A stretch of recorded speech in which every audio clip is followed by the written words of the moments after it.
Hey everybody, good morning and welcome back to Reaper Pro-Tips on Friday, the Friday edition. With me, your host, Ann and Disembodied Hands. Justin, how are you all today? Sorry for the delay there. It's grocery store day, so David was interrupting me all morning with, do we need this? Do we need that? How many of these do you want? And it's like, it's Friday. Friday's good. Hey, Numbat, thanks for that. 20-month anniversary. Apples? See, I don't like the tart ones. I just made an apple raita last night to go with our Indian curry. I need to put up pictures. I've been totally neglecting my Discord, but it's almost the end of the month, so now I'll get time again. Ooh, thanks for the cheer, Numbat. And Masara with the resub. Nice, 15. Ooh, and you are on a sub-anniversary streak. Nice. That's very cool. I did, I like Honeycrisp. I am the sweet. I have a sweet addiction. I'll own up. Are they fave? Are they your fave? Yeah. I do like Honeycrisp. I can't help it. And good morning, Carrie. But yeah, it made, so a raita is when you use Greek yogurt and you mix stuff into it, and usually it's vegetables, but there's an apple raita. So it's like Kashmiri chili powder and black pepper and salt and yogurt and a sweet apple diced up. It's really refreshing. So, especially over a really, over a hot curry. So I made, what was it? It was a chicken curry because we had leftover chicken. Chettinad. I don't remember what region of India Chettinad is in, but it's really good. It had a lot of shallots in it. And spices. And I love fennel. Fennel is my new favorite spice. I've discovered so many spices that I really, really like now because of Indian cooking. Cinnamon Toast Crunch. You are funny. Alrighty, let's see here. Well, I really don't feel like green stuff today, so I think we're just going to let the staff just kind of go and work on red and figuring out what the heck I'm going to do with the rest of this.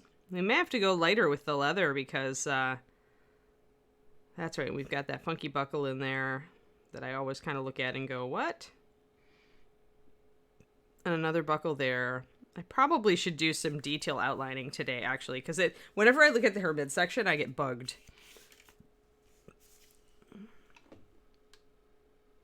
Because I'm like, I don't know what that is.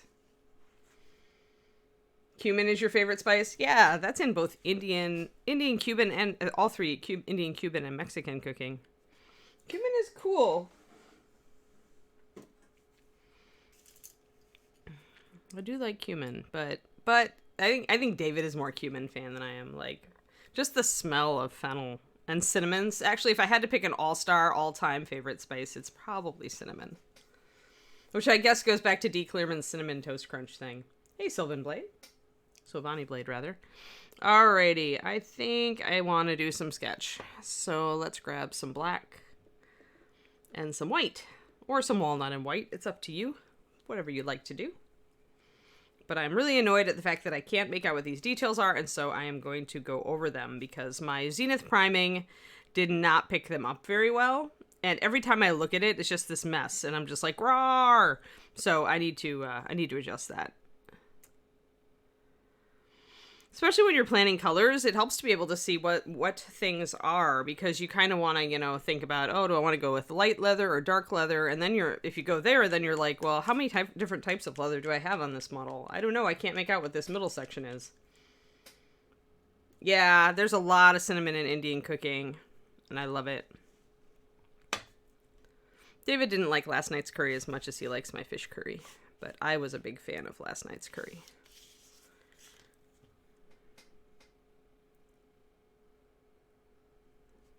Alrighty. Let me see. So now we're going to thin it down. So I've got my black and white.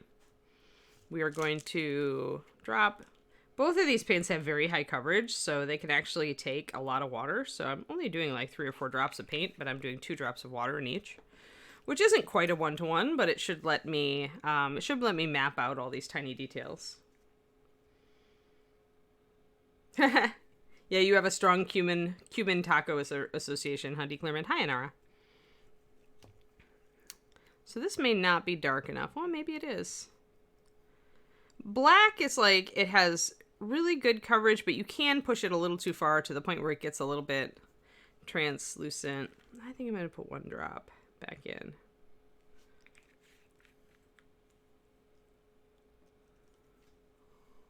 Garlic is one of my favorite, but I don't count garlic as a spice so much anymore. It's like, I guess it is a spice, but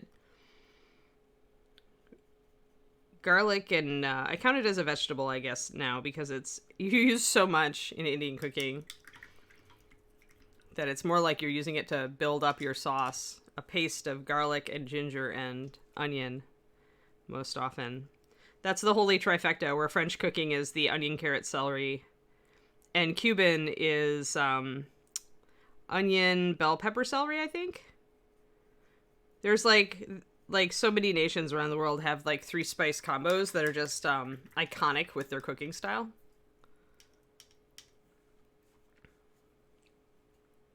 It's only a spice if people use granulated garlic powder, right?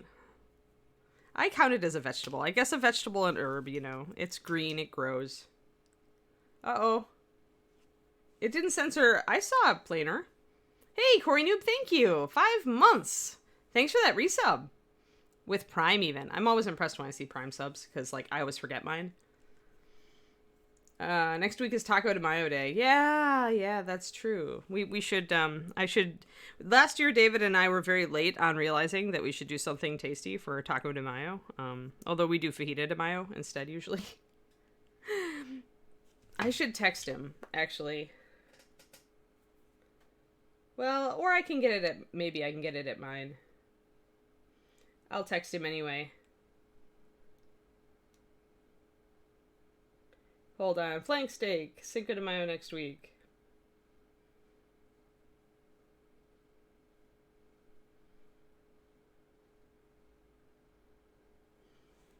There we go. He loves fajitas anyway, so hopefully he sees that before he checks out at the grocery store. This figure could be used for Aquarius? Yeah, I guess it could. I mean, we have an Aquarius, don't we? I think Julie did them all. Alright, so let's get... And it's a debate whether I want a big or a small brush on this. I probably could use either. I guess I'll go with tiny brush on this. Why not? So really, I want to get on a bunch of this and kind of like bring out what these different little buckles and straps are on her midsection. And my Zenith Prime... Uh-oh. Too late! David just came home, so I guess he was so fast at the grocery store that it's like, no way. Sorry, Anne. You were too late with your fajita reminder. I was too late with my fajita reminder. I texted you. You were gonna remind me to get flank steak at Cinco de Mayo next week. The chat reminded me. Forgot about Cinco de Mayo. You get a ribeye steak. Ribeye is not Mexican. Ribeye is Texan. It's steak. It's steak, he says. It's not Cinco de Steako. Oh, dear. Well, I guess we know what David wants for Cinco de Mayo. Oh, did Patrick Keith do them? That's right. That's right. Yeah, I forget. I didn't have them in front of me. Cinco de Mayo is Wednesday, so you can always get something at Sprouts or wherever you go on Monday. That's true. You were just at the store, so I thought it would be handy. All right, so essentially I'm going in and I'm trying to outline all of these little details so that I can see them a little bit better. Because this is definitely a buckle up here. And I'm not sure what the little dagger-shaped thing is. Like, I need to look up this model again and double check. He did at least 6. Oh, and Bobby, okay, so I wasn't smoking crack. You did do some of the Zodiac pieces. All right. Sorry. Oops, drug use reference. Sorry. I was not delusional. There we go. That's a better way to put it. Cinco de Mayo. Oh dear. Valandar. Oh dear. Okay, I need to look up this model, guys, because really it's super hard to tell. 3, 7, 2, 1. Vansale. So does everyone in chat Reaper. think Cinco de Steco is a great idea? David wants to know if you all think Cinco de Steco is what it should actually be. I think he's just wishful thinking. Oh, thanks for the Reaper Challenge League. Quit distracting the stream with you and your talk of ribeye. Let me look a good. I need the good Reaper image here. I am looking. There we go. All right, so that's right. Wow, there's like, yeah, there's just a lot of little ornaments on her belt, like, and you can see, like, that is probably the connection. That, well, that one's hanging off the belt there. I can't really tell what that is. This looks like ornamentation. And this is probably linked to something in the back that we can't quite see. So, I think a lot of people are probably painting it all just as leather. Let me see. Yeah, just various doodads in leather. It looks like this is just, like, this part is just ornamentation with a sunburst pattern. So it's probably just like a wizard thing. And then there's a buckle further back. Yeah, but this is hard. Like, there's so much little detail, and I don't have the original, like, you know, in front of me. So it's hard to tell. Oh, okay, there's a little buckle coming off. Okay, so I did paint that right. There's a buckle coming off of this pouch, and there's a buckle up there. Oh, I see what we're dealing with. Okay, so this other one helps us. This is what you do when you can't tell what something on is what something is, especially if you burn fish tacos. You sure steak would work. So what this is, guys, is this is a little clasp that's holding these two belts together. So I just realized when I looked at this what it was, because essentially it's linking these two straps. So you can see that it kind of, like, both straps run through it. So it's an ornamental piece that's just there to link those two straps.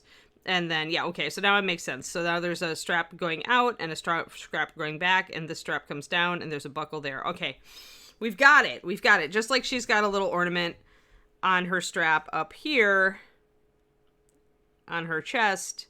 So, all right, that's all in character then. Okay, good. Whew, that was hard. Like, sometimes you're just like, what? What is it? I still don't know what the little arrow thing is, but I think I'll just go with it at this point. Like, it could be anything. I'm probably going to just call it another buckle at this point or something. That one's really just something I can't... And it's not... I wonder if it's kind of... Oh, I see. All right. So that's just her... Okay, so that's part of her dress, guys. Between those two belts, I think. Because I can see it a little bit better on the sculpt here, that it's kind of like bunched up. And there should be skirt here, so I missed with my red what I was going to do. This is so... Yeah. This is a hard one. This is a really hard one for detail. That's okay, Nomad Zeke. We're mostly discussing whether David's idea of Steco de Mayo is acceptable for, or if he's going to Texan. And he's got no excuse to go Texan. He just really likes it when I make ribeye. I don't know if I want to slice up my tasty ribeye and put it inside a taco. I think at that point the taco is just like, why did I bother? All right, so if that's true, then I need to get my Asmodeus red out and kind of flag that area as red and see if it reads correctly.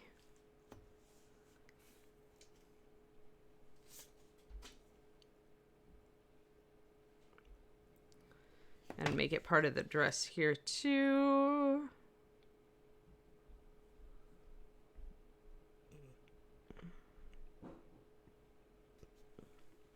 And I'm dropping things on the floor and I don't know what I'm dropping, so if I go looking for something later, that would be why. It's a Friday. Like, this is like the end of the week where it's all just sliding into like third base. Especially because I'm trying to get my special offer ready. I'm trying to get my, get my monthly obligations done. Friday, when the end of the month is Friday, that Friday is just a train wreck is really what it comes down to. So that's a bit better. Now we can kind of see what things are. And that's a really thin belt, so that's okay. But why would you bother when the steak is so tasty by itself, Pendrake? Like, I don't know. I make a pretty mean ribeye, if I do say so myself. Like, restaurant grade ribeye. So for me, I'm like, why would I bother? Like, and I don't eat tortillas anyway because I'm low carb. So for me, the tortilla is usually one of those cauliflower and egg thingamahoozits. So it's not like it's like a really rewarding tortilla. Although they're okay. I mean, as far as cradling stuff inside of them, they do a good job. And they do a good job of only being 8 calories too. But I think steak by itself, like, why would I bother to put it in anything? It's just wonderful the way it is. All right, so this is a buckle, but it's a little bit wonky, so we're going to do black first, and then we're going to go in with our white again, and we're going to kind of bring out some of this stuff. That is, yeah, that's the cool ornamental thing. Okay, cool ornamental thing. We're going to bring you out. Well, if it's flank steak. Like, we normally use flank steak for our tacos, or for our fajitas, I should say. We don't do just standard tacos, usually. We're cutting down on red meat, so now it's like, if we're going to have red meat, it's going to be really good red meat, unless we're doing hamburgers. Alrighty, this is ornamental.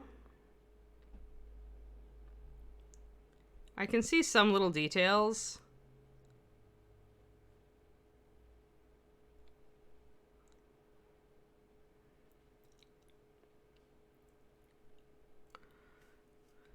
And really, I think probably that dot is incorrect. But really, when you're trying to, like, bring these details out. Oh, nice resub. 20 months, Otter Mama. Sweet.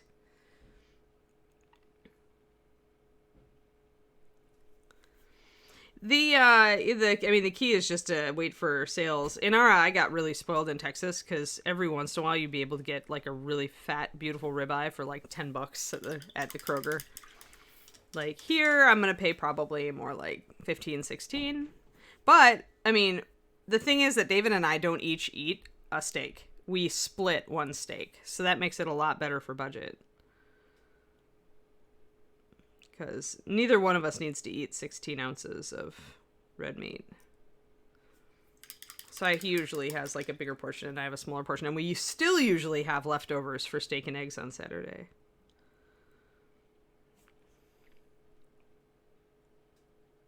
I mean, I'm happy he likes my steak and everything. It just feels like Steako de Mayo is like a cheat. Alright, so I wiped out that upper part. I think that's about right. Oh, bye! Bye, Bob and Julie. Have fun. Have a good weekend. Oh, good, JB. Yeah, I think it's a pretty healthy habit. It's actually nice. I used to just get like several meals out of one steak when I used to do it when I was solo. When I was cooking solo. Because I never had a problem with leftovers. But yeah, with David, it's nice to just split one. And that makes it, I mean, at that point, it's like only like $8 a person. And that's super cheap. Plus we get the leftovers for the eggs. So I'm just trying to kind of create, and sometimes the details, this is a metal model, but sometimes the details won't be quite clear to you. So feel free to just like fill them in to make them look right? To make them look good. Oh, deer tenderloin. Oh, I love venison. I love venison. Yeah. My breakfasts are usually pretty quick because I'm trying to fit them in before the stream. But David and I do nice breakfasts together on Saturdays. That's our ritual. So that's usually when we're doing steak and eggs or whatever. I made a scramble last week that was really tasty. Because we had some leftover fajita meat. There we go. So that makes it very evident that that's an ornamental piece, right? So it's at that point because you've brought in your white and your black and you've really popped that out, now you can see exactly what it is. And sometimes that's more important than preserving your zenith. Oh, tiny brush strikes again. I couldn't get the paint to come off because I didn't have enough on there. You can celebrate your Cinco de Mayo however you want.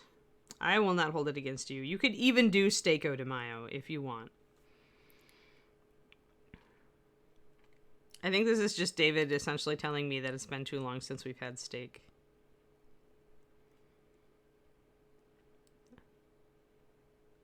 So I'm going to do kind of the upper and lower limit of the belt here.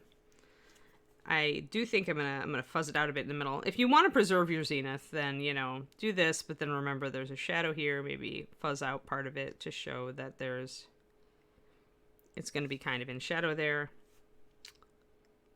It'll be in shadow because it's under her chest and under this ornamental thing.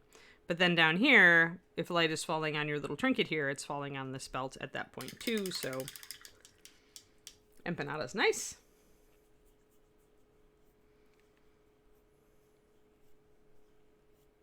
Oh, yeah, that's a problem with fiber. It's like, it's so handy and like, but you always kind of wonder, like, if it's just a little bit too good of a thing. And really, you shouldn't be patronizing it.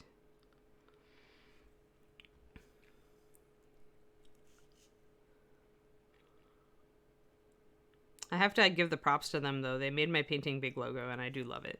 One of the companies on Fiverr did. All right, so once again, we're going to go back here. This is a belt back here, and there's another buckle. So we can go back there, and we don't want to make it as bright as this, because here we can definitely see there's going to be some light shining down through the crook of the arm to get this little ornamental piece. But back here, this is definitely in shadow. It's under the arm, right? So we do want to bring up. Oh. Nice, Valandar. Oh, so you're actually working for Fiverr. Like you are a Fiverr artist.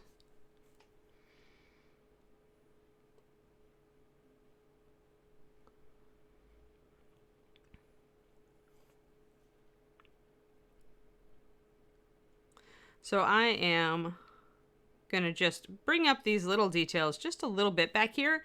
I don't want them to stay real bright, but I want to be able to see what's back there. So I'm going to go and just do it in black and white. Then it's going to remind me of what I've got hiding back here in the shadows. And I can make a decision later about how much I want to do there. And sometimes, often, you aren't going to be able to make out really strongly what's back there. Ah, I see. Got it.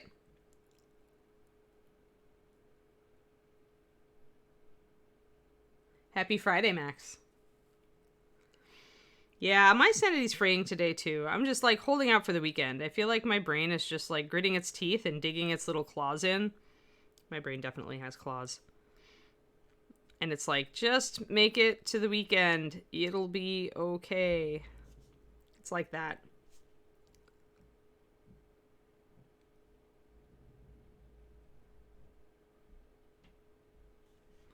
There we go. So that implies a buckle back there. That's cool. And then up here, let's just go ahead and do it all. Because this is something I would normally do for clusters of small details anyway. I always would underpaint to bring out, just to make the details more sharp. Because, you know, in the casting process, inevitably, you're going to lose a little bit. Everybody's working for the weekend, you bet. I would sing that, but, you know, you guys don't need to have me singing. Other than Subiversary songs, that's okay. So I like to do this in black and white. You could do it in brown liner and white. You could do it in walnut and white. But essentially I'm just trying to give myself a little help. And the nice thing here is that then when I go over these areas with colors, I'll have a nice guide, and the colors will be brighter because they'll be over white. So you're going to be able to see the details still better because you're doing this underpainting.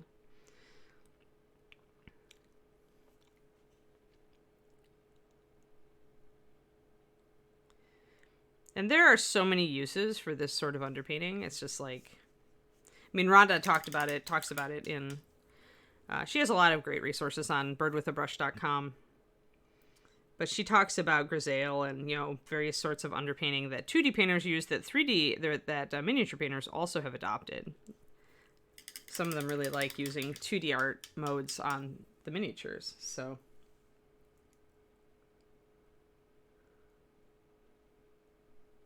Oh, nice, Valandar. Yeah, that person needs to be go elsewhere. Thank you, Quindy. I knew I could depend on you for the link. Rhonda has a free blog. She also has a Patreon, though, because she's, puts a lot of time. You only have to read one of her articles to know she put a lot of time into writing it. So do also support her on Patreon if you can afford a little bit. Like me, she's, it's nice to keep us out of corporate America. Enable us to do awesome painter content for you guys. That and Rhonda's just a sweet person, so, you should totally support her in her quest to actually get paid for what she's doing. Because it might be fun, but it's always work. It's fun work, but it's work.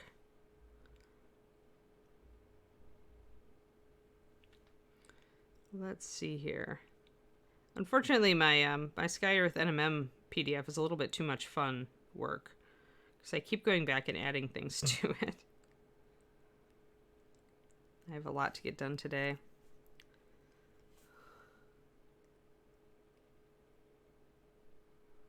Alright, so essentially just outlining these straps. You see how the straps then get to stand out a little bit better. I also want to bring out this little decoration at the bottom of the pommel. This is another case where if you kind of lost a little bit of primer, like if there's a little tiny indent where the primer didn't go where you wanted it to go, you can correct that with just the black paint at this point. Yes, supporting Rhonda's Patreon gets you PDF copies of her blog articles, which usually have better resolution photos, among other things. So yeah, totally.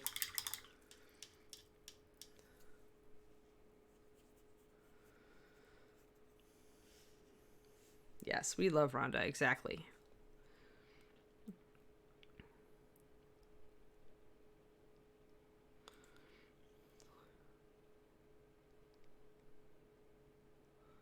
All right, so we're going to go in and we're going to just pop a little bit of a highlight here. Just to make these straps continue to stand out. Pick up this area here, pick up the pommel so that it shows up. All of this just helps things to show up better. And then you can kind of relax and go, okay, I know what that area is now, so I can just, paint around it with that in mind. But before, it was seriously stressing me out that I didn't understand what was going on here. So now I understand everything that's going on, and I feel much better about it. Because now you can see the ornaments, you can see the buckles. I had to get that buckle a little better.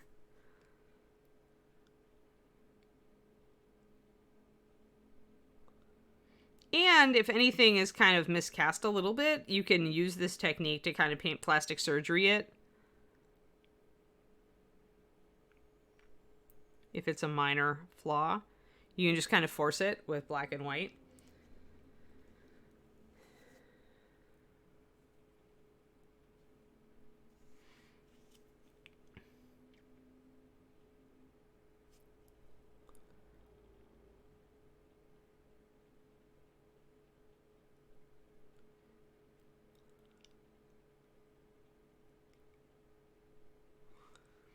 There we go. That's better.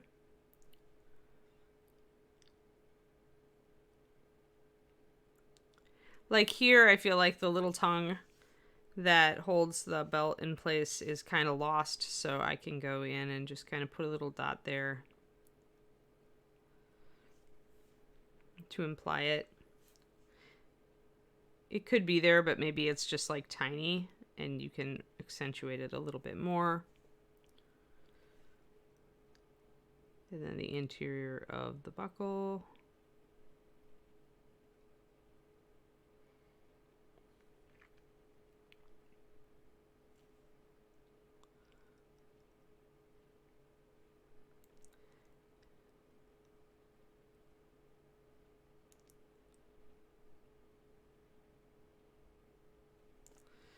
So we're getting all that kind of blocked in. Now we can see what things are, which is much nicer. Yay. Gotta get that part. Morning, Daffodweir.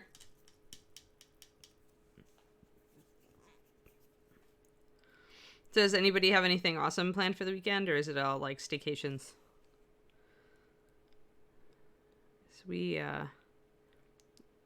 David and I want to get away at some point in the near future. We haven't, we're kind of debating. We're thinking about going down to LA and San Diego as things open up.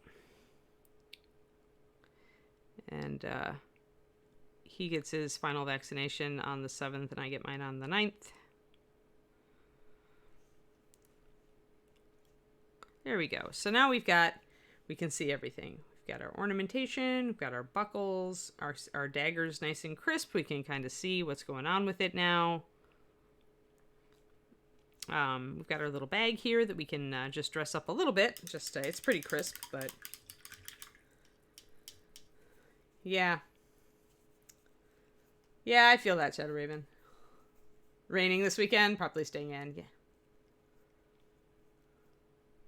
Eat barbecue with friends. Sweet! Yum. Napping totally counts as a staycation.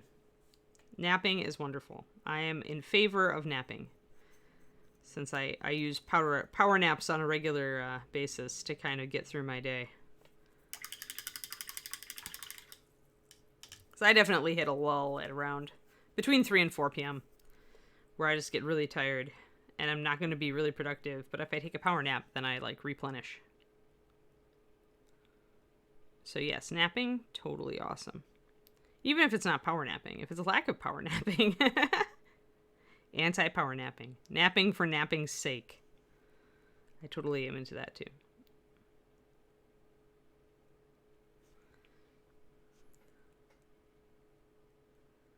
Yeah, we're talking about, like, we normally like to go see art museums and we want to find a couple of good restaurants, and I've wanted to go to the San Diego Zoo for a while.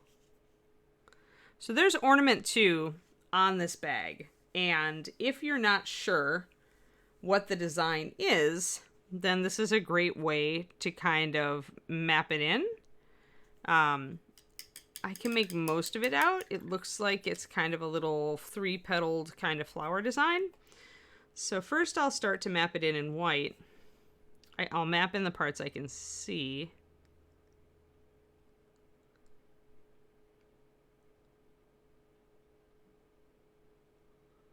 Like, I kind of feel like it's kind of getting in like that.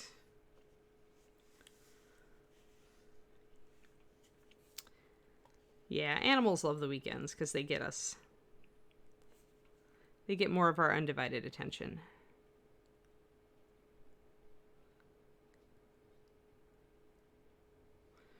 So if I commit to this then and say this is kind of a tri-lobe, almost a fleur-de-lis, but not quite. It's kind of a simple 3-lobed design. And I think that's really close enough, probably. It might originally have been kind of a knotwork design, but it's very tiny, so it's really hard. Hey, dog father.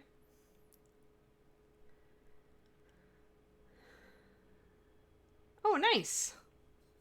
Saturday afternoon game session. Awesome.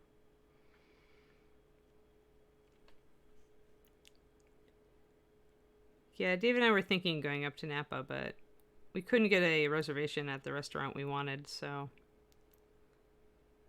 we'll probably go south. But we really feel like we need a little bit of a vacation.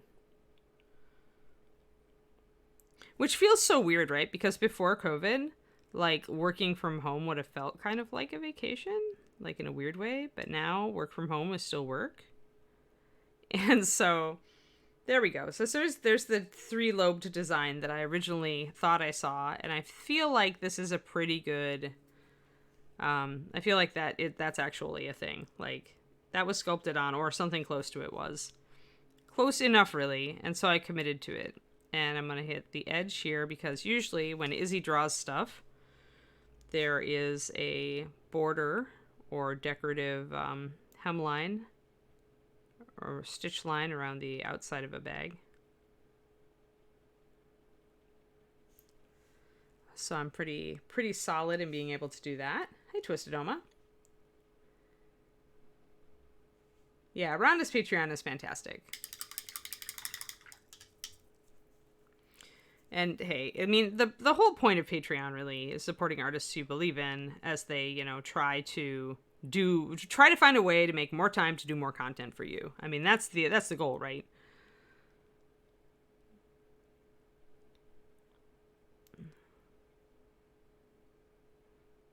So I'm trying to, like, kind of black in the center of each of these lobes, and I will blorf just a tiny bit. So I'll have to touch it up. This is where actually a slightly larger brush might have been a little bit better, I think, but that's fine. Oh no, Quindy, that's super funny. And by the way, even though we're talking about, you know, steel construction, I would like to promote this miniature painting blog.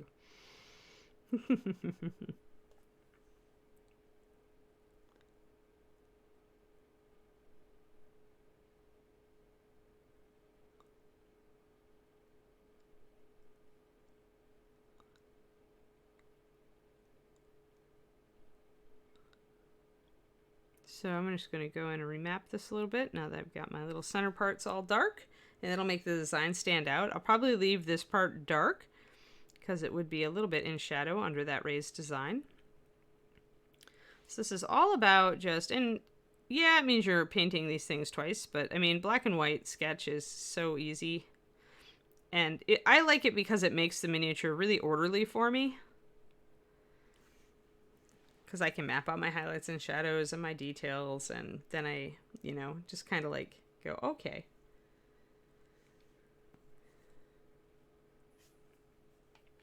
I think it's a pretty chill day, and this is a pretty chill technique. It does, as with all fine detail, this technique will help you build brush control, so do not underestimate it. It also helps you organize your thoughts, because while you're doing this, you can kind of be in your head going, all right, what color do I want to make this? Maybe I'll do my new leather on this one. I was playing around with some leather colors the other day that I liked. It's a little bit of a different combo. Ah, not enough black there.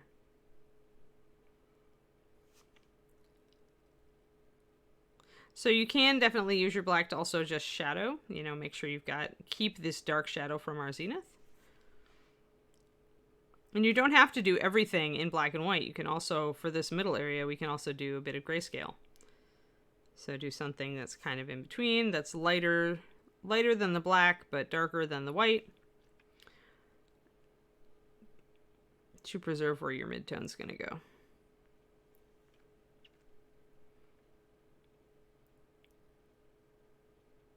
You can also use this to kill the speckles, the speckle effect that we tend to get. There's fewer speckles with an airbrush. I just tend to paint over them if I'm going to do zenith. So that's coming along nicely. But yeah, so this makes everything, you know, with zenith priming especially, sometimes it picks up the details really nice, like it did up here. But sometimes it's just not, like, it doesn't work the way you wish it would have. And so this is a little bit of an investment of time, but it does tend to bring out all your details really nicely.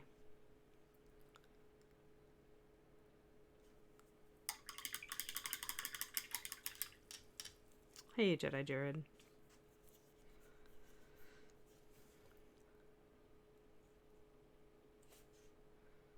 And since miniature painting with these little guys, details are really the name of the game, right?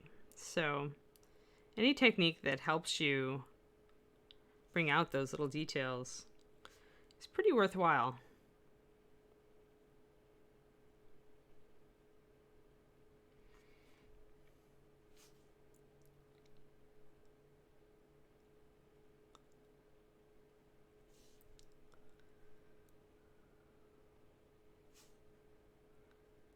And there we go. Okay. And sometimes you can also use this to suggest textures that don't exist. So if I want to suggest a braided cord on this dagger hilt, I can do that just by suggesting that texture. And it'll carry. It'll continue just as long as I make sure to paint it appropriately. Like if I just glaze a color over this, it'll look just fine. It can be a super fast way to get these little details done. Just got to make sure that my pattern shows up well wherever it's in the light.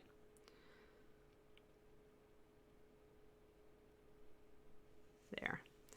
So you can introduce textures this way as well. This is how I tend to do my cloth texture, is underpainting. Whenever I'm trying to do a cloth texture on something. Okay, so now we went from a total blob at the start of this stream to a well-defined midsection with all of our details all very evident and popping out. In fact, if anything, I should come up here and do the same thing with our ornament here, because it's looking pretty pasty next to the rest of this stuff.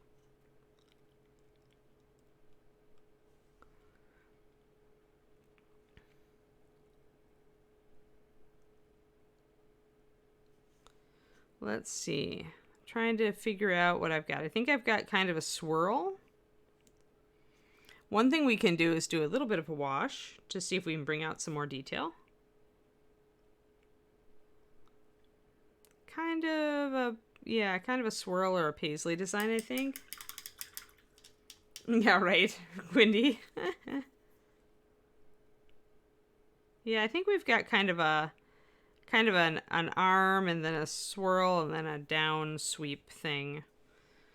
So really you just need to kind of get a general sense of what the design is, and then you can extrapolate from that. And if you're not quite on, as long as it looks right or it looks good, you're all good. So I don't know if that's actually the design that was originally put on there, but I'm seeing just a little swirly design, so I'm going to go with it and see what I can do. Because I can definitely see... Now, sometimes it helps to take your black and do your shadows first. Like if you can see little divots because of your wash.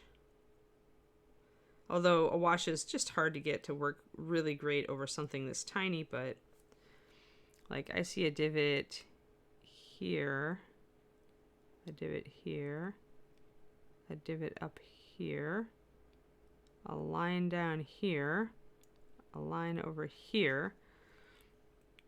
So that gives me a start.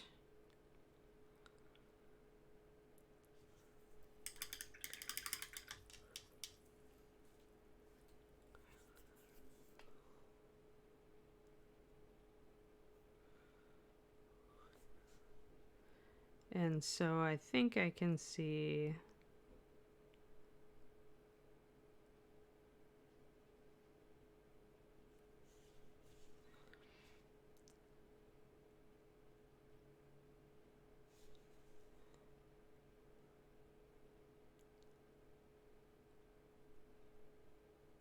And when you're using thin paint, you can get such little tiny details here.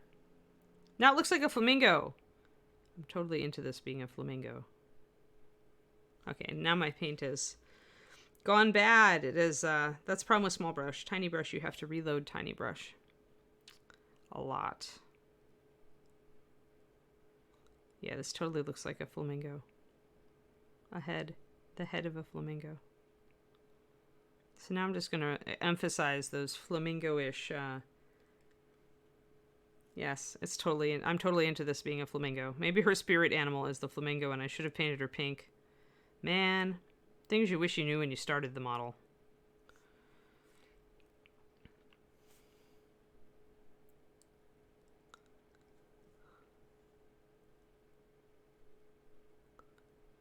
There. But that gives us a very simple design. We've got more ornamentation. Yeah, it is Twisted Oma. I didn't like the original thing. I wasn't sure what it was supposed to be. And so I essentially cut it off and decided to sculpt a crystal spear point onto the staff. I still need to do some green work to shore it up and kind of put it in a socket. But I just didn't feel like green work today. There's just some days you think about green work, and for me, the oily residue on my hands, and I'm just like, I don't want to spend 20 minutes doing green and then have my hands feel awful for the rest of the day. So yeah.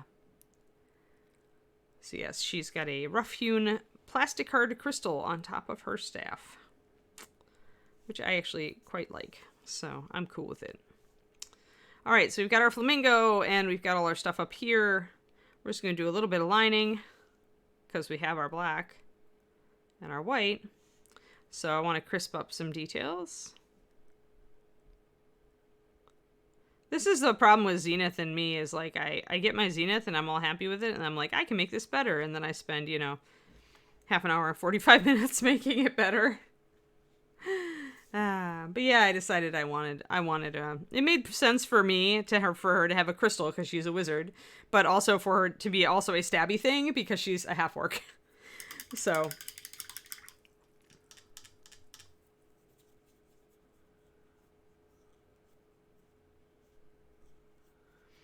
But I wanted to do crystal effects on the crystal.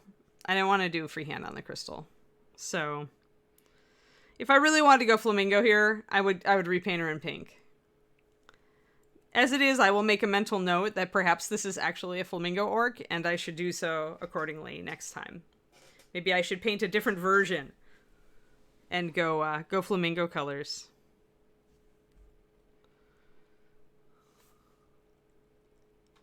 However, it is late in the day, and I had already decided what colors I wanted. So it's unlikely that we'll go that direction. I mean, at this point, technically, I could still reverse. I only have a midtone on here. I could start highlighting it up with an off rose pink. But I don't know that I want her to go that direction. Again, we're back to like Anne's idea of the model. And this is an idea that you get as you work on it. I tend to brainstorm color schemes as I'm working on prepping the model because that allows me to see, like, time that I spend doing stuff like this allows me to kind of think of the character of the model and how I want to tackle it. I used to do the same thing when I was just cleaning mold lines or whatever. I would look at the details and get ideas for how I wanted to work it. So use that time when you're doing your prep to think about the character of the model and how you'd like to tackle it. And if you notice little details that you're like, oh, I could make that look like a flamingo, maybe that'll give you a whole new inspiration. For this one, I didn't really need inspiration because I knew what I wanted to do with her.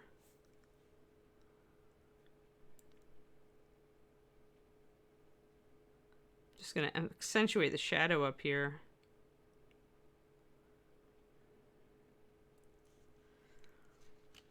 On the shoulder, like under this hood thing. Where it kind of goes perpendicular to the light source, it should be dark. So this is also the time to re-accentuate your shadows. Work with them a little bit if you want them to be a little more dramatic. So that when I paint over the top of this, it's going to tend to go more dramatic than it might otherwise. I still haven't quite decided on the color for this cape, so. Part of me was going toward a dark blue. Part of me is going toward black. I might decide to throw both of those over and go for something completely different.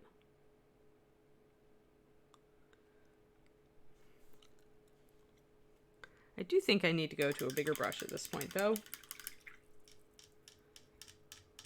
I don't think I want to go, guys. It's a cool joke and all, but I don't think I want to go flamingo.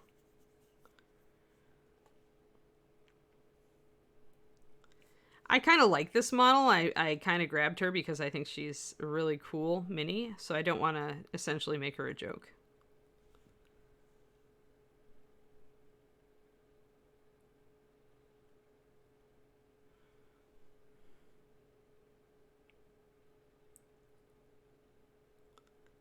And you can flamingo the model all you want, but I kind of like her. Kind of thinking maybe even a dark olive green for the cape. I don't know. Still thinking. Could go black purple also. I don't know. Yeah, I mean, red and teal is a perfectly good color scheme. It just wasn't in my initial concept. The problem with teal Quindy on this is green and teal are very close to each other on the color wheel. So they would fight unless you found a way to kind of, like, you'd have to go with a really dark teal. Like, if you went with a black teal, it would work. Black teal highlighted with a slightly lighter teal. And that's probably what I'm going to end up doing for this cape is honestly to go with a very, very near black color and just highlight it a little bit with another color.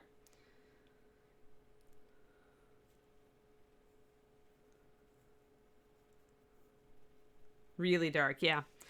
Yep, I agree. That's a good strategy. You wouldn't want to go lighter with the teal because it will fight. Like, teal and green do not like each other. Like, of all the colors that are really close on the color wheel, like, they tend to, like, not look great together in general, but teal and green actively dislike each other. Like, they have an actual war going on. Like, the other colors, they're all, like, kind of looking at the colors to their right and their left going, well, you're not awesome. But teal and green are, like, actively shooting, like, ballistae at each other, I think. So many, like, potentially awesome mermaid color schemes have died because of the dislike of teal and green to go together. So black in that.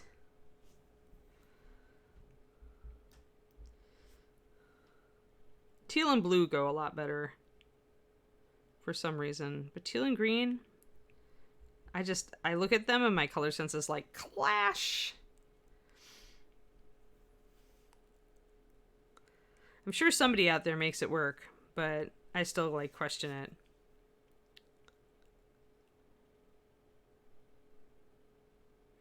And then we've got to remember that her hair may well be black.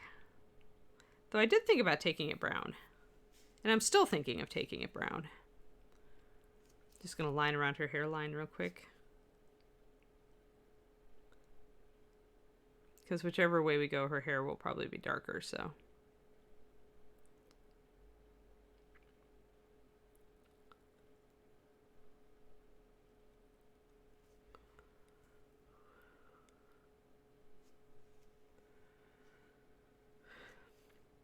Yeah, you should lean toward the blue side, because, yeah, teal and green, not happy together.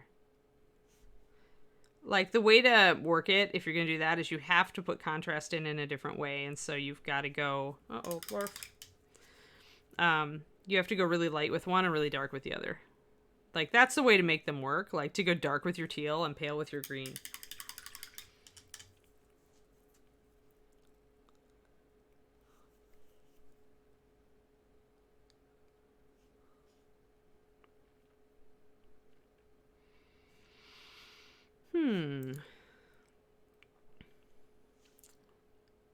I'm humming because I kind of want to make a little, like, band of color, like, holding these pigtails on.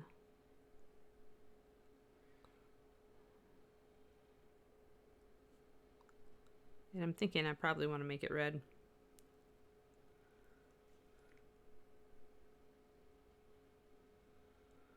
Yeah, I could have gone there, Twisted Oma, but I really needed to pin it on. So, like, you could possibly, like, just paint it black and imply space there with the right backdrop. But if I was really going to levitate, then I needed to just like probably elongate these horns and do like, I don't know.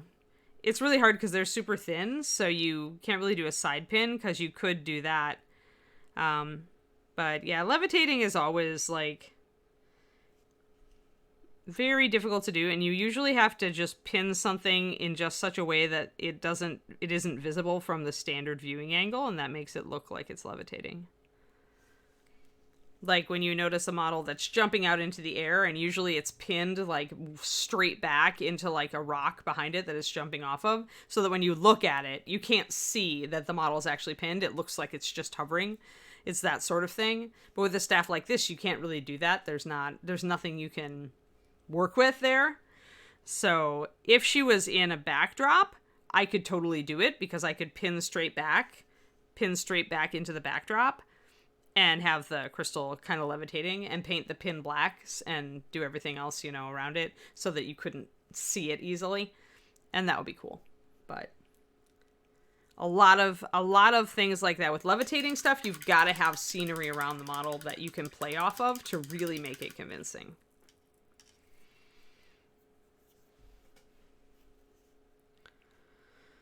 Alrighty.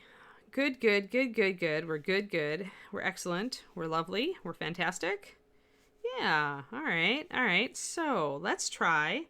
I've never done this before. It's something that Jen always did. She always did black lace. And I think on a dark red like this, like, I guess I should go black first.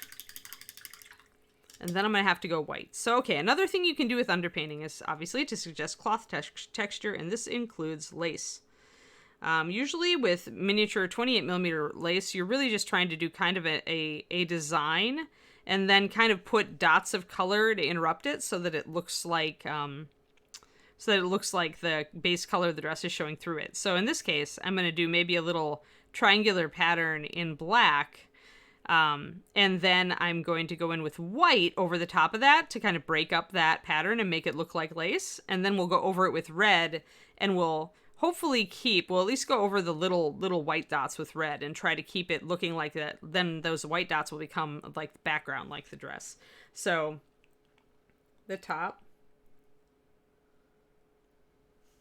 I have no idea what the original concept was supposed to be. I couldn't really tell, and mine I think was a little bit mismolded, so I just snipped it off. Maybe it's a flamingo and we just totally did it wrong, guys. Maybe it's a flamingo. So what do I need to do? I need to, lace, right? That's what we're on. I've never done this before, so we'll see how successful it is. But I kind of made notes when I saw Jennifer do it, so then I looked at her models. So we're going to steal from the Haley, the great one, and see if we can make this work.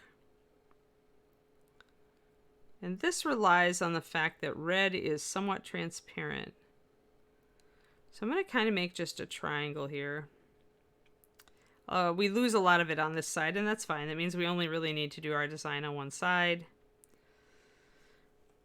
I'm going to make it a little bit further down, I think. I just wanted to have a border here between the red and the green. And I'm going to kind of do little dagger shapes, I think, there. All right, so we're going to take those. You can be fixated on birds. It's all cool. Actually, you know what? A bit of my red here is drying out, so I'm going to refresh it real quick. Oh, I need to stretch. We are stretch. It is past stretch time. Everybody's been distracted, so hold on. I'm going to put some water in my red. We're going to stretch, and then we're going to come back and do this lace. Or at least we're going to try at doing this lace and see if I can get it to look like it does in my head. So that's always the test, right?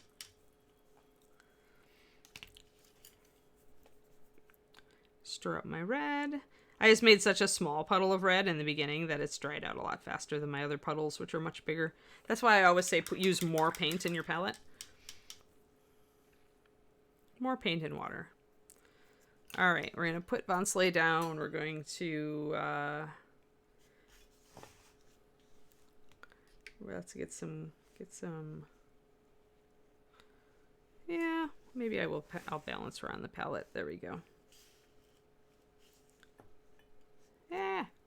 She's just like, no, just put me here and just get to your stretching, girl. All right, stretchies. Stretch time. Stretch time, everybody. It's our Friday stretch. Oh boy. Yep, spine. The spine. When my spine cracks, then I know it's time to get up and stretch.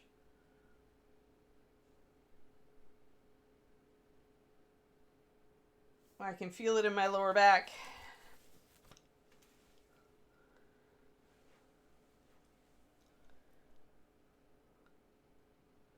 Oh, I haven't ever noticed a timestamp. Pendrake? Maybe it's a setting on your system? On your end? I mean, maybe it was, but I just never noticed it. But mine have never had timestamps.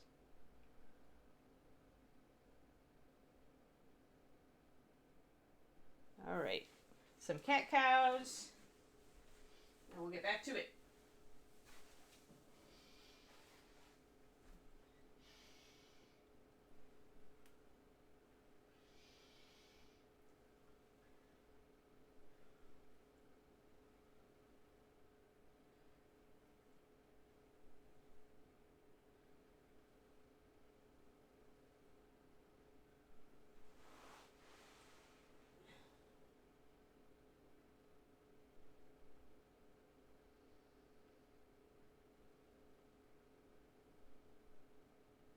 All right.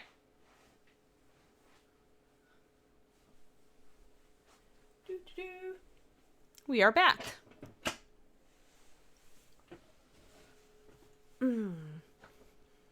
Chat settings, chat appearance. Ah.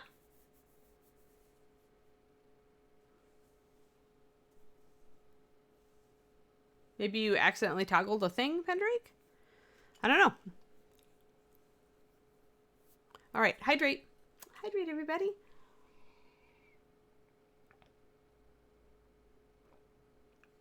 I wish today was coffee day.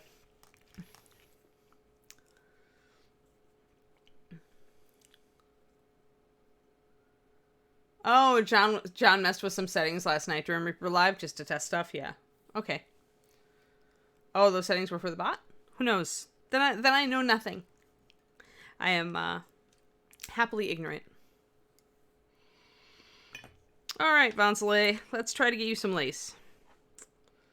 And I don't know if this is the way that Jen did it, but I'm just going to try to do it. She always did black lace on dark colors, and I was always like, how? So I'm actually going to go at this from the outside because I want to be able to emphasize. I'm going to use my big brush, so I've got some serious moisture here.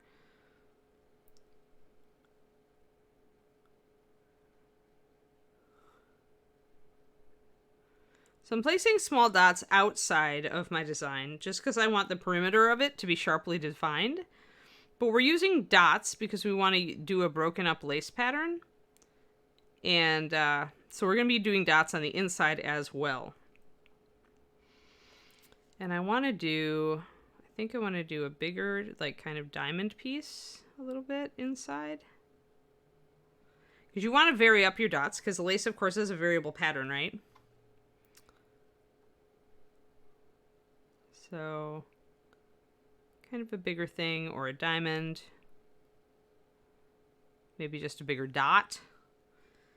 So we're doing that.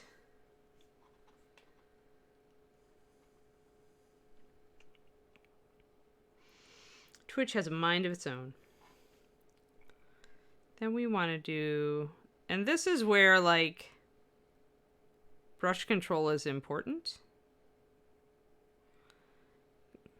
And this is actually, I mean, pretty darn small. I wasn't originally planning to do it so small. But once I've got this central design, I'm going to kind of work out around it.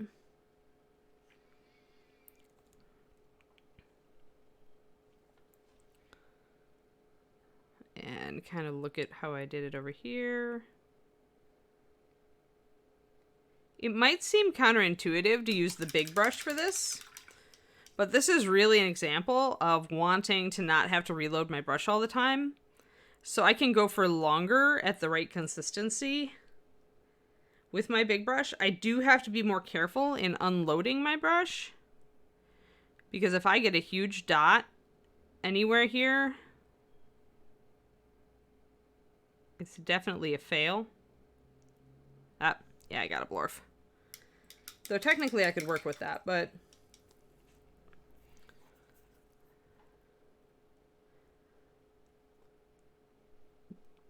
And you could do this a lot bigger. I just like to do tiny micro stuff, so that's why I'm doing tiny micro stuff. So I can take a bit of black and interrupt that, and I also can minimize this little dot a little bit. A little bit too big. There. All right.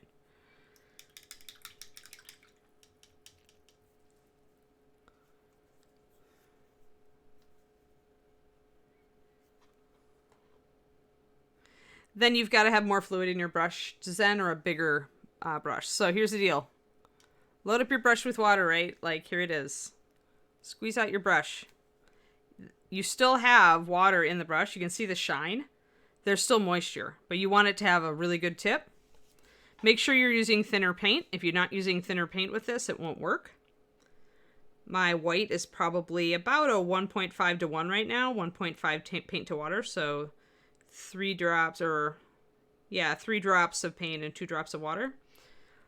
Load up your brush. The moisture that's back here in the brush will keep your brush, will keep your paint wet.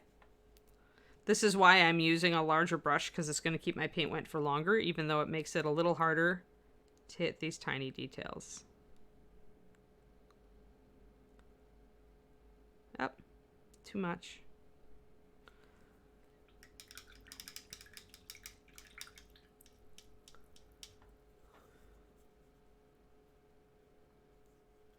Well, you can also use this same technique with tiny brush. It just won't, it'll just, you gotta reload more, Zen.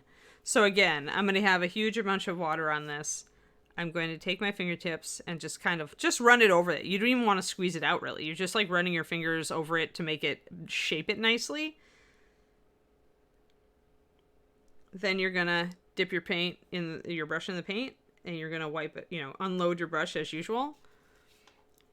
And then you're going to come in and try to do your tiny dots. The key here is thin paint, fine tip, moisture in your brush, and unload your brush. Make sure that you can make your tiny dots. If you have to, paint some black on like a sticky note or a piece of paper nearby and test your dot before you go to the mini. But I personally like the bigger brush for this tiny stuff. Zen, I used to be a brush slicker. Then a friend of mine got cancer, and I decided no more.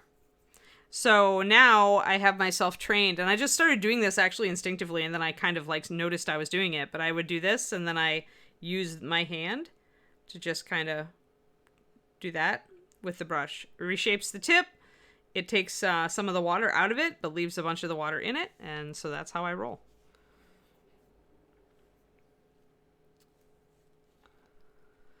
All right, let's get the last little bits here done.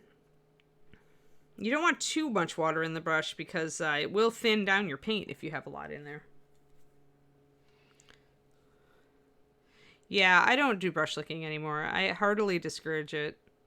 Like, you never know, but err on the side of safe. I mean, we're never really safe, but, do what you can. Do what you can to stay healthy. All right, I'm going to break up that upper part. Then I'm going to start putting some red over this, but I think I might have to come in a little bit, and I think I want a lighter red. Where is my fire? Do I want fire? Might want heraldic. Remember that with the tinier details, you want a brighter red, or you're not going to get the color.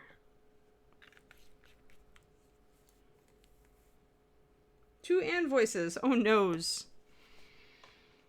You only need one, trust me. All right, so I'm going to just kind of back up a little bit of some of this. Like I want these bigger spots to be really bright.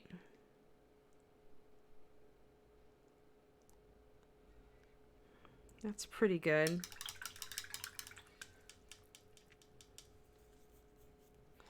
And I think I'm going to go all the way around my design now. Like underpaint a little bit. Oh, too much in.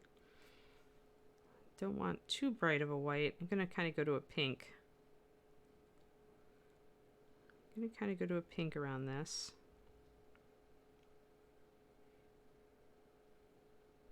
Kind of going around the outside of the pattern. I want, like I said, I've never done this before. This is an experiment, so we'll see. I just want a little bit of white in there, I think. Kind of mixing my heraldic red with just a tiny touch of white. I want it a little more opaque. I'm going to paint it. I think I'm going to try a glaze. Red is pretty transparent, so you can play with it like this. But I think I want a fairly strong. I don't know. This is the testing. This is like where we see if it works. It's gonna get lighter, Francis, with the highlights, but I paused it because I wanted to.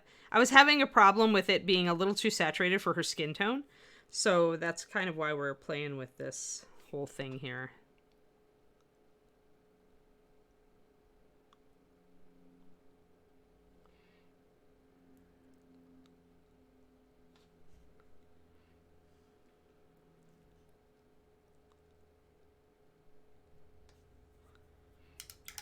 I'm going to come back in with my black. I'm going to put a black border at the top, I think, because I do want to separate it. Then I'm going to play a little bit with my black lace.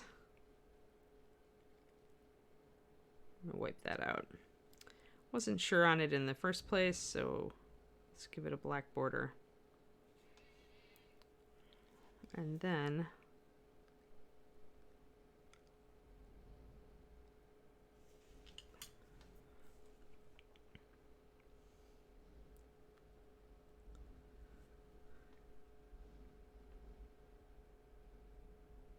you have an Anne voice in your head, but all she says is thin your paints. You should listen.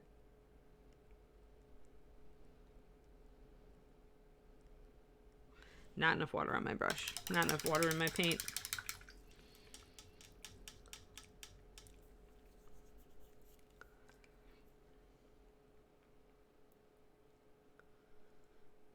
I'm gonna mess around until I get something I like up here.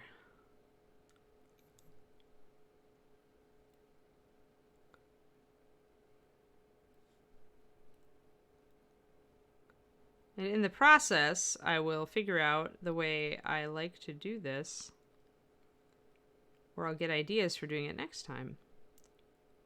It's always good to try new things, and then even if it's not quite as cool as you wanted it to be, you can still get ideas.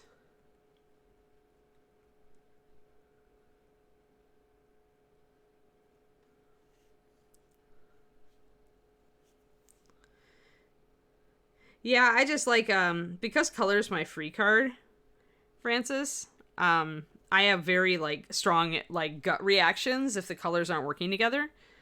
I want them to harmonize, and there are tricks I can use to keep this red. So the trick to use to, if you want to use two colors on the model that aren't exactly friends, is to put a border of some sort between them. So I am working with kind of breaking it up and also making the red lighter and a little bit more washed out up on the top. We'll see how it works.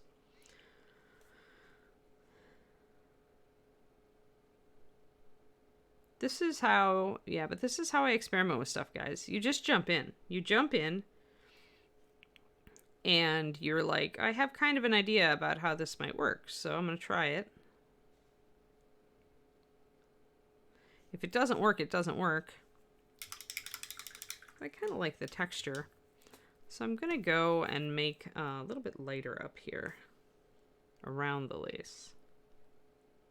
I might need to use some white. And I've lost my pattern a little bit. This is all like touch and go.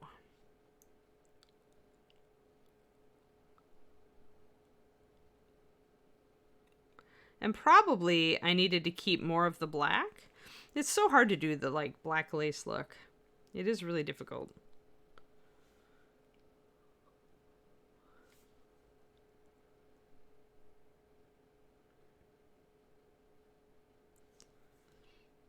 I think I need a little more white in this red.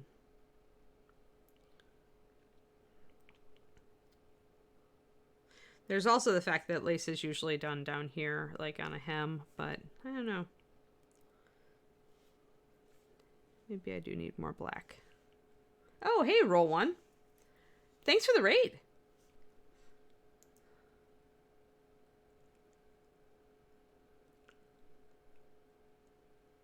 I mean, usually when colors are not looking good together, Francis, it's because either you are working with colors that are too close on the color wheel, or you are trying to make a very muted skin tone look good with a bright color next to it. Muted, grayed out skin tones and bright colors don't work together unless the bright color is very tiny. Hello, hello. Right, and gut instinct will get you pretty far, but sometimes you have to like apply a couple of simple rules. And the simple rules are you always want contrast, and bright and muted tend to not like each other as much. Grayed out colors next to bright colors tend not to like each other as much. And there's ways to work around both of those.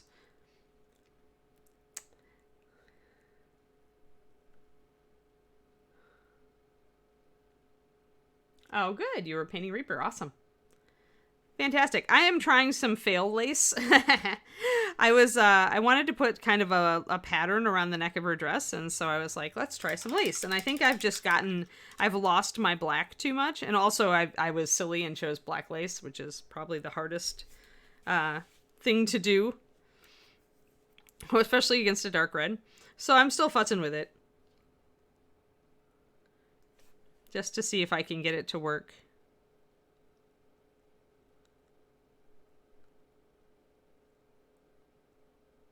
I think the key is going to be building up some contrast up here, because the more contrast I get on this highlighted area, the better you can see the black. So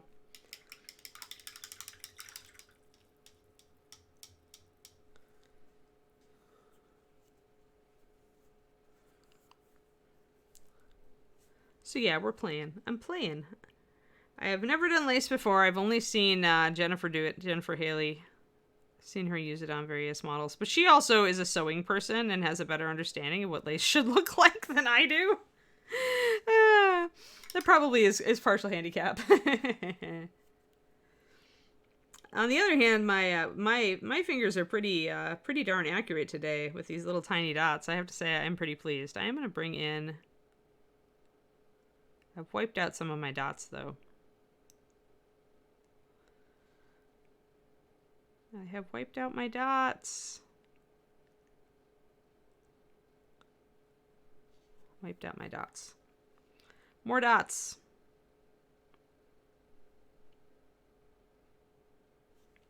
So go back and forth and back and forth. I mean, I could have gone there, Grey Wolf, but I didn't feel like it. That's why you get into trouble, right?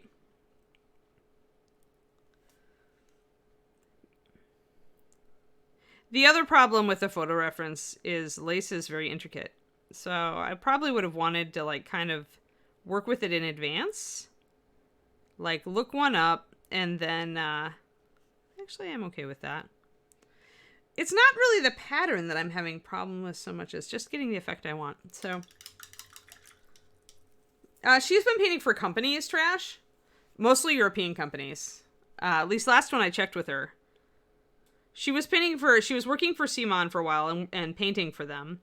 And then I think that, like, she's been doing some work for, like, Big Child and some other companies.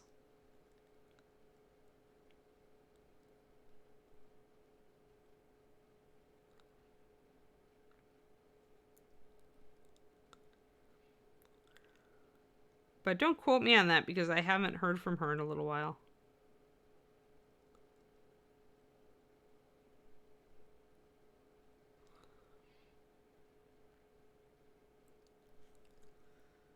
That's not too bad. We're getting there. More dots, more dots. Okay, stop dots. Exactly. 50 DKP minus.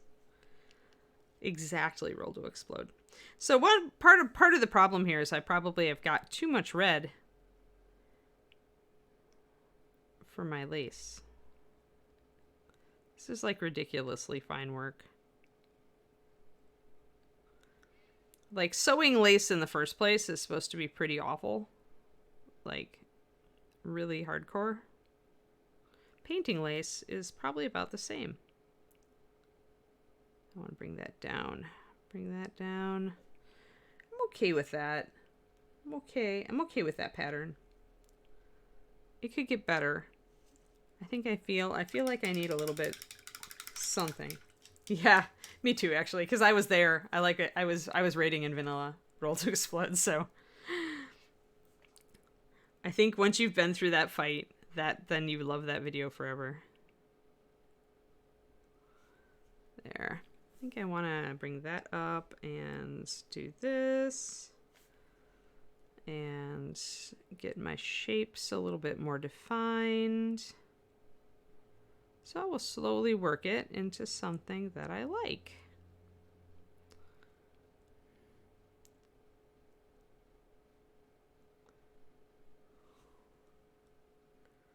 That's a little better.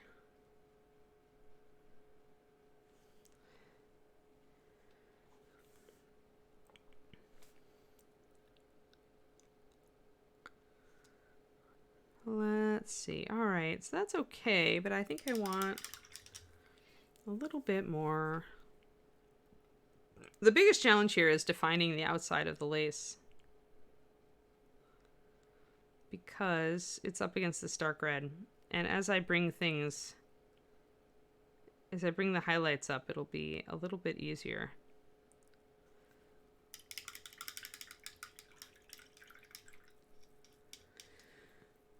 Oh, nice. Off tank. That's crazy talk. Yeah, I don't tank. I heal, which is also crazy talk in a totally different way. David's getting into tanking, though, now. He actually just super power leveled, like, fast leveled the Demon Hunter, because they're supposed to be such good tanks. He wanted to try it out. The man is a machine.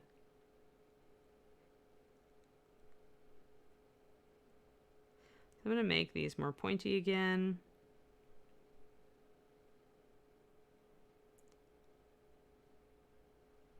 So yeah, if this was white lace, it'd probably be a lot easier to make it look right. But we're getting there, actually. I feel like I'm getting there. It's just little micro adjustments to bring in the pattern, and like that's pretty much, that's getting there. I'm getting happier with this. I'm getting happier with this. Now I need to define the outside a bit more. Warrior main. Yeah, Warrior was where it was at. You had off tank thanks to thread issues. Yep. Yeah.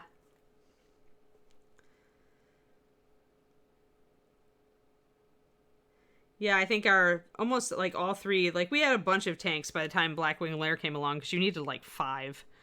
And I think 3 were warriors. Warrior tank was just really good there. Now it's Demon Hunter. David was playing Death Knight, and it was one of the weakest tanks, and he was having trouble keeping aggro sometimes if we had a very enthusiastic warlock in the party, which hasn't changed at all since Classic WoW. So there we go. Undead Priest, cool. So yeah, this is actually coming out about, this is pretty good. I'm pretty happy with this actually now.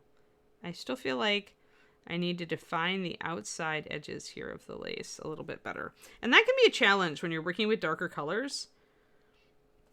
Trying to make this read as a sharp edge when it's black and you're working on against a dark colored background. Sometimes an underpainting will help. So I'm going to do a little bit of pink here first, and then we're going to drop it back down to red.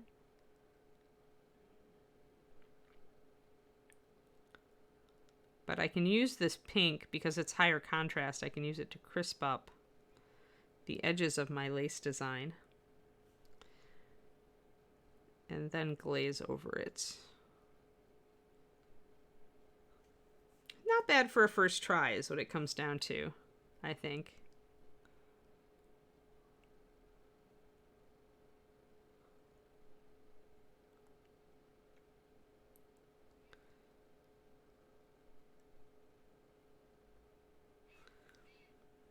And because it's on the upper part of the red, I can still make the rest of the red very dark.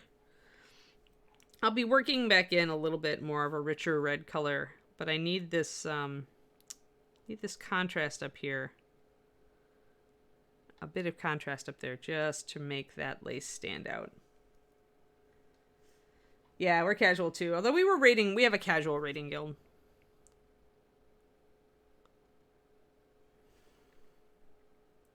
They all took a big break after we got ahead of the curve though.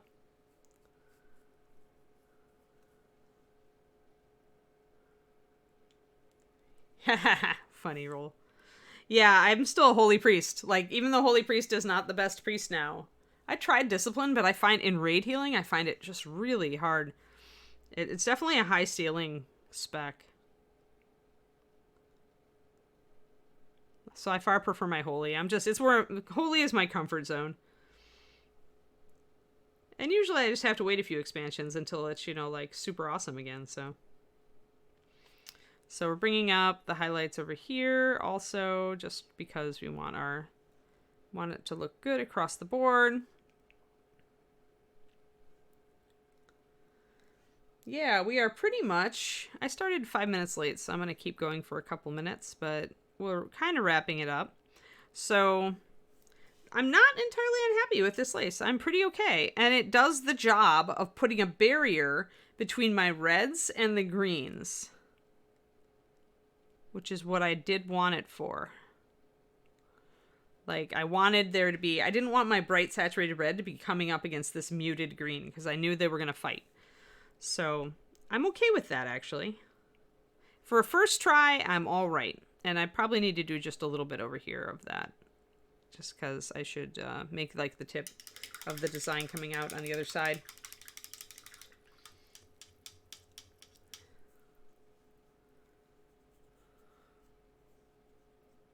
Oh, Holy Ret Pally. Yeah, Holy Pally's really good right now for healing. Stab the bad guys as fast as possible, yes.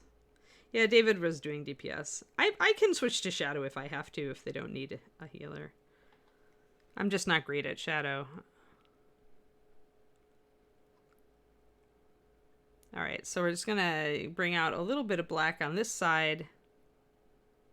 We don't need to do the whole design, but we want at least that little diamond tip to come down so that it looks like the design does go all the way around. We could do a couple dots in there if we felt like it, or just let it be. So not bad, not bad. So what we did today, this was a big, what we did today is we laid groundwork for a lot of our future stuff. So we did a lot of underpainting. We did our kind of our sketch, our black and white sketch to make me not be as crazy about what exactly is going on here. Because I had a real trouble. My Zenith just wasn't picking out the details down here. I forgot this little bit of belt too. And so using black and white enables you to really sharply bring up the details that you may otherwise have trouble seeing. So we took our black and our white and we thinned them down and we used a nice sharp brush and we painted over our details so that they're all standing out very nicely. And now we can see what everything is and it'll be a lot less frustrating when we actually go to paint all this leather. We also did a little bit of that. We brought our highlights up a bit. Just outlined around the face. Then we talked a bit and I decided I was going to try black lace around the collar, which I think is actually moderately successful. So for a first time, I'm going to say that works. I think it's going to be a lot easier on a bust to make an actual design. The thing about this is like lace is so intricate. So when you have to shrink it down to this level, you've got to simplify it really extremely. So you really are just coming down to like lines and dots really to break up the lines and stuff. Yeah, healing is stressful for sure. And that when I have a terrible tank, I'm like super stressed. So I totally get that in a Zeke. But yeah, so then we did a little bit of lace here, just like trying to do it like I'd seen Jennifer do it. Yeah, I think it's working, Quindy. Like I had to adjust it a little bit, but it's working now. And I think it does help. It does what I want it to do. It breaks up the red a bit here so that her skin tone isn't clashing anymore. And I'm confident that I can bring up my reds on the rest of this and we won't get clash. So that's really the thing. But I think that lace is going to be a lot easier if you're working on a bust where you've got like maybe a wide collar and you've got all this room that you can do lace on. Because then you can get a lot more intricate on your designs because you have that room to do it. Damage per second. So a DPS character is a damage character. So as opposed to tank or healer, Pendrake.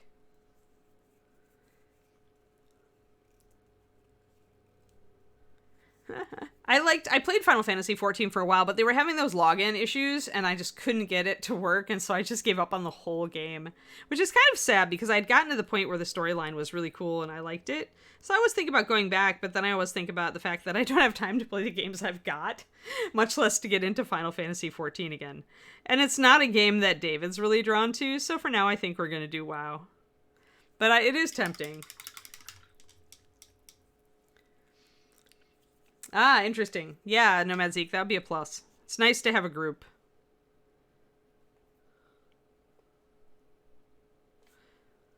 So I'm just going to bring in a little bit more highlight around this lace over here. But yeah, so that's what we did today, guys. We tried Anne's first ever attempt at lace. We got all of our details mapped in, so everything looks nice and crisp now, and I'm confident about what things are and where they are. Which means a lot to me when I'm kind of mapping out what I want to do for this character. Just going to bring in a little bit more leather over here.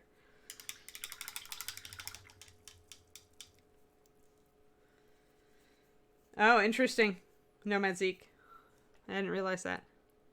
So yeah. My own Twitch channel, Raisin, is twitch.tv/paintingbig. Thank you for the prompt. We go on Thursdays. And I've been working on my competition model over there. Thursdays at 4 p.m. USA Central Time is when I stream my own stuff. And then I also have a Patreon, patreon.com/paintingbig. I'm about to start a special offer on there with a Sky Earth NMM PDF. And I'll announce that for good once we're actually launched next week. Yeah, that's pretty much what I got. Pretty much what I got right now. And there's some free stuff on the Patreon. And one of those free stuff handouts is actually linked to a free video on Reaper's YouTube. So if you want free stuff and you want more of my stuff, then there is also that. So go on over and give it a look, patreon.com/paintingbig. And then, of course, Reaper's YouTube. You can find all sorts of amazing resources on Reaper's YouTube. Thank you, Quindy, for the Patreon link. Yeah. All right, cool. Well, I'm pretty happy now with this model. I feel like she's really much cleaner and that I can go ahead on her and do some cool stuff. I also was thinking of doing some freehand down at the bottom here. And if we do, we'll work with black a bit more, I think. But I want to get these reds up. I want to get that putty work done. Maybe get her hair in there as well. Kind of just keep working on it. I'm actually thinking about what you were talking about it with teal, and maybe a black teal would work on this. I'm actually leaning toward it. I think I can work it with the skin if I keep it really dark, and the skin is also more of a yellow olive, so it's a little bit further apart. So we'll see. But I am thinking about that now. That might work. We might try it, see how it works, and if we need to blue it out a little more, we can. All right, Miniatures Den. Let us go see the Alpaca Lord himself. And wish him well from me. And you guys, I hope, will have a fantastic weekend. Because, hey, we're getting into spring. We're almost to summer. Like, it feels like June is just around the corner. So, you guys have a fantastic weekend. I will see you on Monday when we will be working on Sphinx. Maybe we will actually finish her. All right, guys. I'll talk to you later. Bye-bye.